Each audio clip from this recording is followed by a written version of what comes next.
우리는 한 가지 단점과 장점이 있어요. 사실 좋은 점도 있고 나쁜 점도 있는데 너무 한 곳에 몰입되는 부분이 없잖아 있습니다. 이 만약을 항상 준비를 해야 되는데 만약을 준비하지 않고 완전히 목을 메고 올인하는 겁니다. 그 예가 윤석열 정부에 대해서 목을 메고 올인하는 거죠. 이거는 제가 봤을 때는요 크게 잘못된 겁니다. 여러분들 통계라는 건 잘 아시겠지만 과거를 하면 현재를 할 수 있고 현재를 하면 미래를 할 수 있습니다. 마찬가지로 이것은 과학이죠. 과학.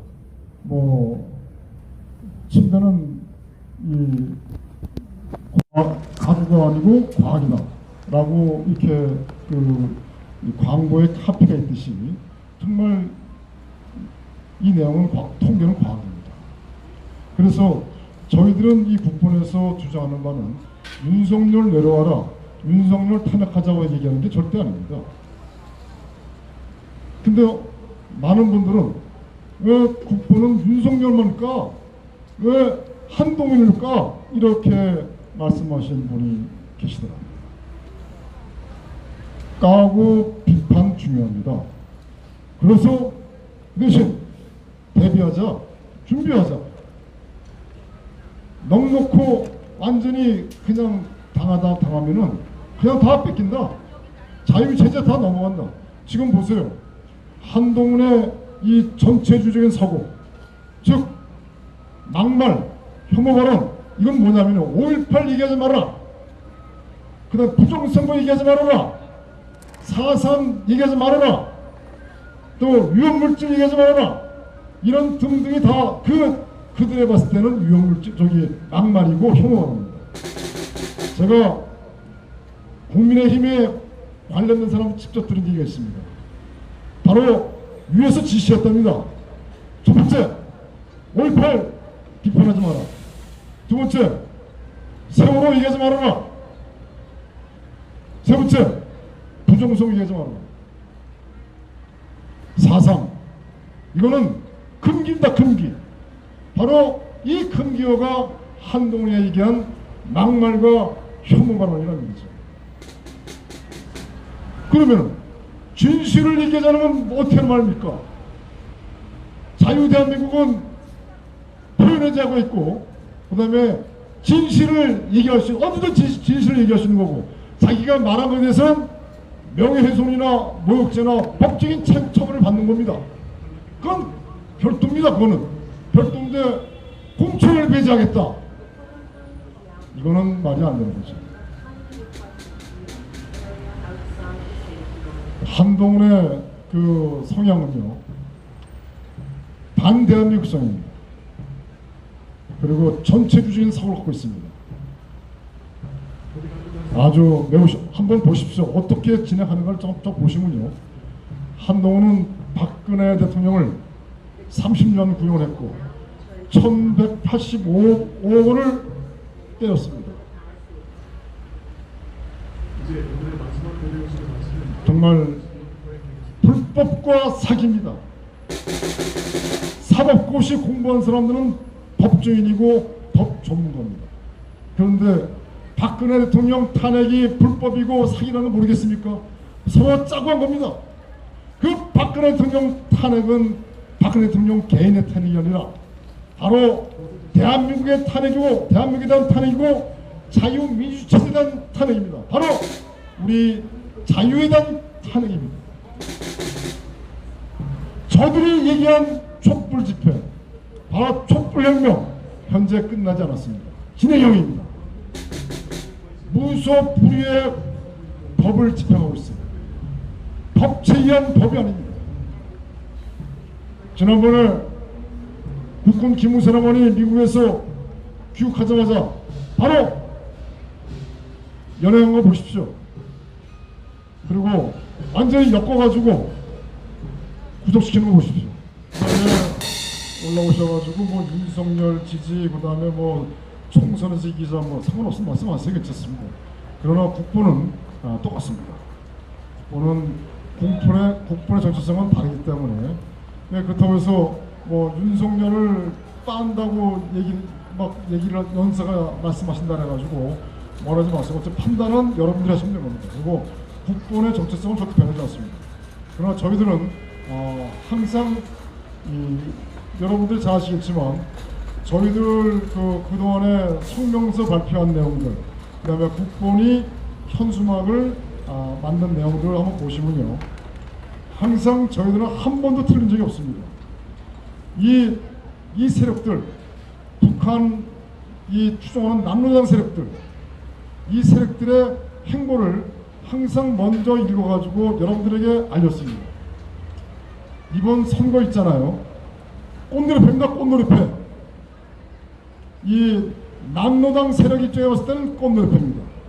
부정선거를 해서 다 싹쓸이할 수 있고 공천을 다 장악해서 싹쓸이할 수 있습니다. 여러분 제 의견이 틀립니까? 그러면은 공천을 통해서 이들은 다 목적이 뭘까요? 결국은 연방제로의 개헌입니다. 이제 한번 보십시오. 저들이 어떤 행보를 보이는지. 결국은 버스가 지나가고 낙엽이 진 다음에 나중에 많은 사람들이 피눈물을 흘릴 것입니다. 이 상태로 가면 대한민국은 너무 위험합니다. 그래서 나라가 망가지고 나라가 쓰러지기 전에 자유당 미국 세력이 뭉치고 단결해서 일어나야 됩니다. 일어나지 않으면 안 됩니다. 조금 전에 어느 분한테 말씀드렸는데 저쪽에 윤석열을 지키자 하는 집회 그 대표가 경찰들한테 구타당했다고 합니다.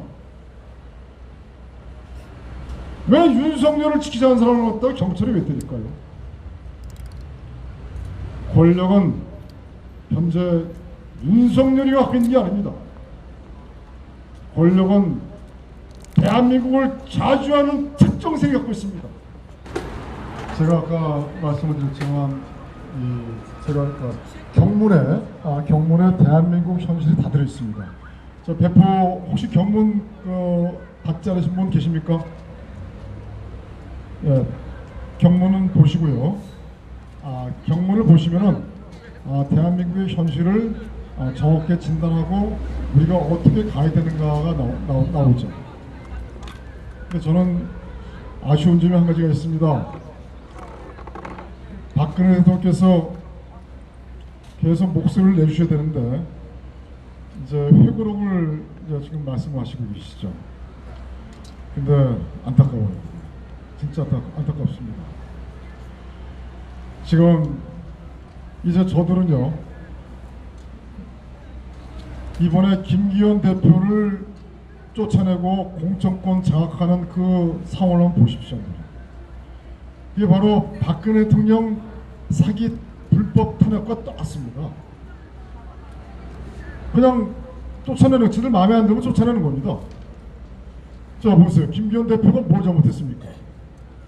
김기현 대표가 거기 김태우를 갖다가 사실 실질적으로 본인이 공천했나요? 다 위에서 공천을 다 한 거 아닙니까? 그리고 선거가 다 부정선거입니다. 그러면 거기에 대한 책임을 김기현 대표한테 씌워가지고 결국 사퇴 용심을 빌어서 쫓아냈어요.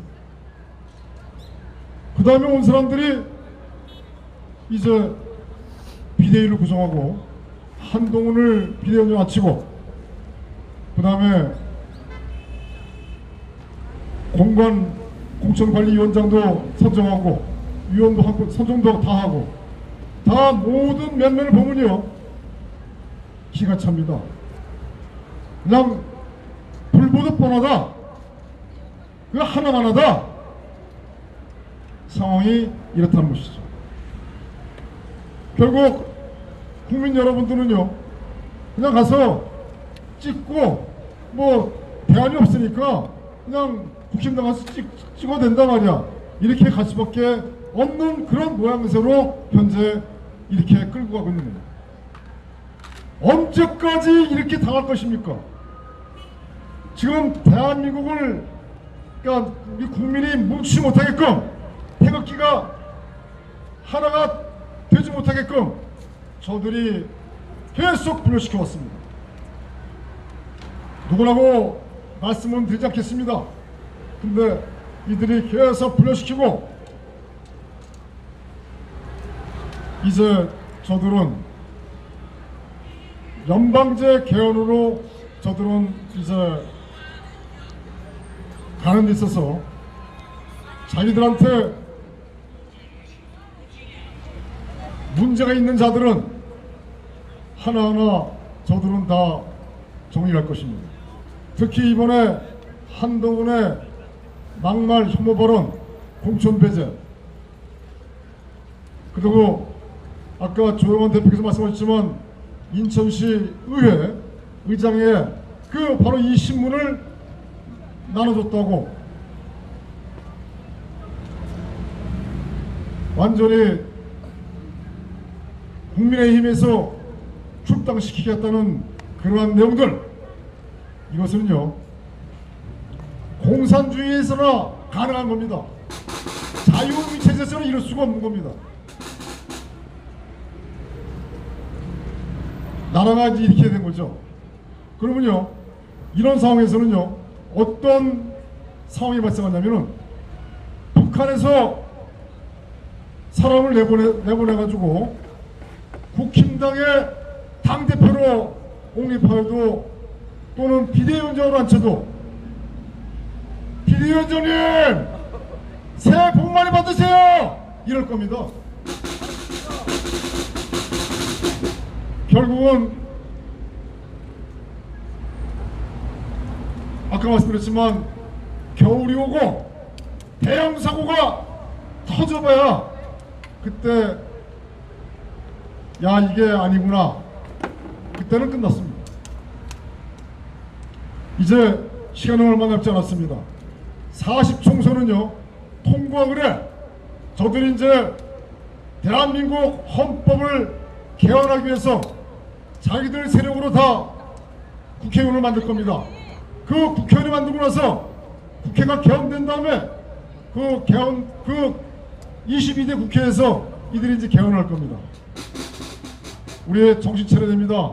우리는 일어나야 됩니다. 뭉쳐야 됩니다.